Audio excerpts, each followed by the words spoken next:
School কলেজে পড়াও কোনো অসুবিধা নেই, বাধা নেই। তবে তার আগে আমরা আমাদের সন্তানদেরকে দিন শিখাতে হবে। এতটুকু পরিমাণ দিন কমপক্ষে আমরা শিখাই, যতটুকু হইলে তার নিজের আম্মাকে চিনতে পারে, আব্বাকে চিনতে পারে, নামাজ রোজা সহিহ শুদ্ধ করে নামাজ পড়তে পারে, আল্লাহর হুকুম আদেশ এবং নিষেধ মেনে চলতে পারে, এমনকি নবীজির তরিকা মতো চলতে পারে, জীবন যাপন করতে পারে। আমরা যদি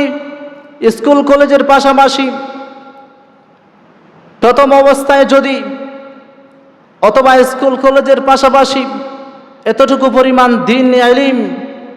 গুরুত্বপূর্ণ, এমনকি আল্লাহর হাবিব বলেছেন যে প্রত্যেক মুসলমানদের জন্য, নারী পুরুষের জন্য জরুরত আনতাজা ইলম শিক্ষা করা ফরজ, ইলম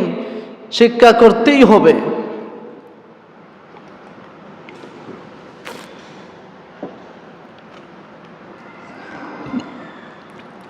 ইলম যদি আমরা এতটুকু পরিমাণ ইলম শিখাই, আম্মা আব্বাকে আমরা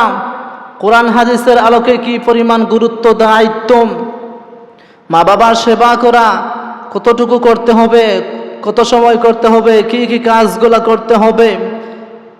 এতটুকু যদি আমরা নামাজ রোজা হজ যাকাত ইসলামের বিধিবিধান, এমনকি হালাল হারাম, সুদ ঘুষ, ভাইয়ের হক, ভাই বোন আত্মীয় স্বজনদের সম্পর্ক কতটুকু হক আদায় করতে হয়, এতটুকু পরিমাণ যদি জরুরত আনতাজা ইলম সন্তানদেরকে আমরা শেখাই, তাহলে অবশ্যই কোনোদিন বৃদ্ধা মা বাবা হওয়ার পরে বৃদ্ধাশ্রমে দেওয়ার কোনো আশাই করবে না, প্রশ্নই আসে না।